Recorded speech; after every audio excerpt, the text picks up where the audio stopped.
Hey guys, it's Steve. So today what I want to talk about is undercarriage on your new motorhome, and I want to show you some things we did to help with the undercarriage and just some points.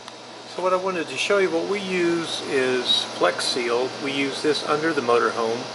We also use this where we have some portions of the motorhome that are harder to get to. This one has a little bit better spray, but I think essentially these two are the same. This basically dries almost like a like an adhesive, but it works really good for undercoating, particularly the portions of the frame where Winnebago welds to the forward frame, because you have a lot of vulnerability for rust there.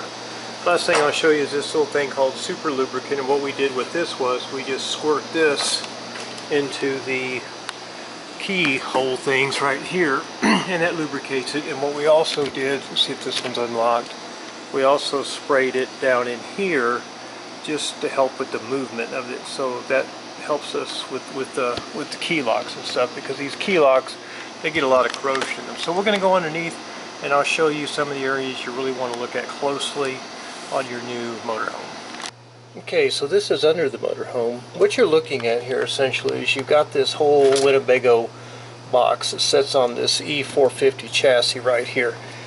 And what Winnebago does is you'll see these little spots right here where they'll actually weld on their frame, and then this is the top of, this is the floor of the Winnebago of their box essentially. But this is going to be a lot of the Winnebago welding that you'll see here.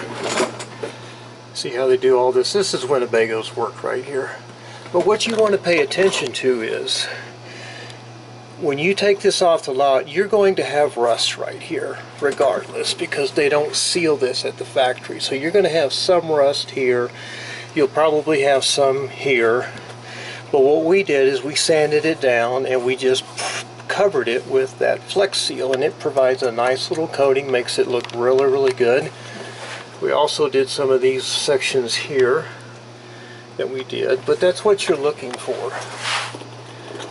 Now a lot of this is under the Ford chassis here, and you're not going to have a whole lot of problem in here because this is the original E450 frame. But the big problem is, like I said, where Winnebago adds their stuff. This is another example here. This is where the Onan generator mounts up, and we sprayed all this here because this, again, Winnebago welds all this to the E450 frame. So everywhere they weld, you're going to have some rust. Now see, this is one here I haven't done yet. You see right there, that's one I missed right there, but you see the rust, and that's going to be normal when you get it, because again, you're going to have some rust. I did manage to capture this one here with the Flex Seal. But you want to be real careful, because what you're looking for essentially is you want to make sure, this is, I think I may have showed you this one. Also, I coated some of these electrical connections here too, is you want to make sure that you get all these spots. So let's move to a different. Okay, this right here, this is looking under the wheel well, and again, you see back here, all of this is Winnebago framing right here, and all this we sprayed with the Flex Seal to protect it, all that Winnebago frame. And you see right there, I missed a spot. I got to go back up in there and spray again. You see the rust right over in here just a little bit? I'm going to go back and spray that. So that's what you're looking for. You know, you want to get up in here. See how we did that one there? That one looks pretty good all the way around. You're just trying to protect these little sections here, you know, where Winnebago did their welding, because they don't, again, they don't coat it. It's a little bit of rust. It probably is not enough to cause a problem, but we cleaned it up and just got rid of it. But one thing I will tell you, when you purchase a new motorhome, you do want to take one of these guys with you, and you want to crawl underneath it and you want to take a look. Because a lot of times what happens is, if they drive these motorhomes down in the wintertime and they don't wash the undercarriage, you'll end up with a whole lot of salt and a whole lot of road salt built up. I'll show you an area right here. This is an area that I missed. This is one I just washed it with the brush, And you can see right here, there's a little bit of rust right here. But the main thing is, again, I'm going to go back and spray all this. But you'll see, this is the road salt that you'll see. There's a little bit of road salt right there. That's not going to hurt anything up there. But you want to take a creeper and you want to crawl underneath and you want to look at everything. You know, you want to look at the jacks. You want to make sure that they're, you know, in pretty good shape, that they don't have any, you know, damage on them. You want to go over here to where the HWH jack assembly is. You want to make sure all this is good and clean underneath here. You know, no corrosion, particularly back here on the hydraulic lines. You want to make sure all this is clean. You can see right here, see, this is another one that I sprayed. These were all sprayed with the Flex Seal. See how these are all done? All these are spots where Winnebago has done their work to the Ford frame. So you got to go in and really catch all these. Typical thing you want to look for is around the compartments. Between the compartments you'll see these deep wheel wells, and a lot of times up there there's some rust up there. I've got to get up there and spray that. Again, it's not a major problem, but it's just little things you can do to help it down the road, because your RV is going to need all the help you can give it. Right here, all this, see that we sprayed all that.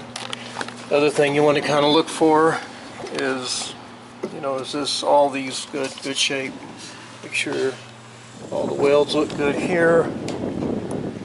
These are actually heaters right here for the gray tank and the black tank. But those are things that you want to look for. Is you want to look for these little sections. But I will tell you this, a piece of advice to you: if you buy a motorhome, get a creeper, crawl underneath it, and have a look. The dealer is responsible for washing the undercarriage if they're driven down in the winter months from Iowa. Particularly if the weather's bad. See, here's some areas up here. Just kind of give you an idea. But you want to have a look. Have a look. Make sure that it's not a lot of rust.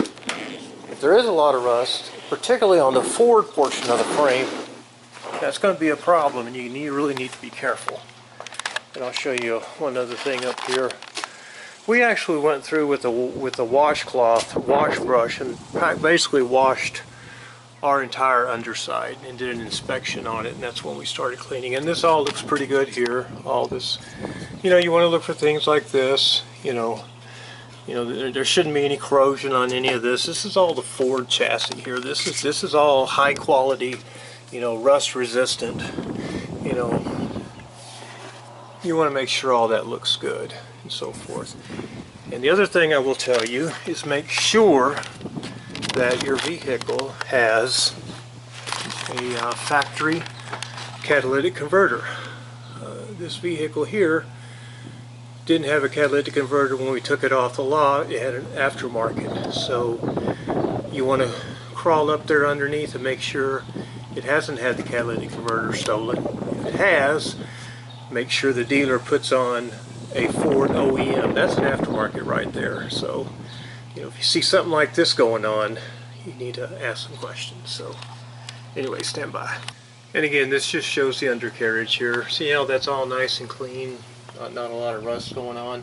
There will be some rust on the drive shaft. That seems to be pretty common, but all of this up here is Ford, and this is all should be nice, clean, black, no rust. You should have a nice, there's the 7.3 Godzilla with the torque shift transmission, so all that's pretty cool. All-wheel disc brakes, that's also another thing. So anyway, I hope this helps. These are just little things that we've learned that you know, maybe will help you on your next purchase.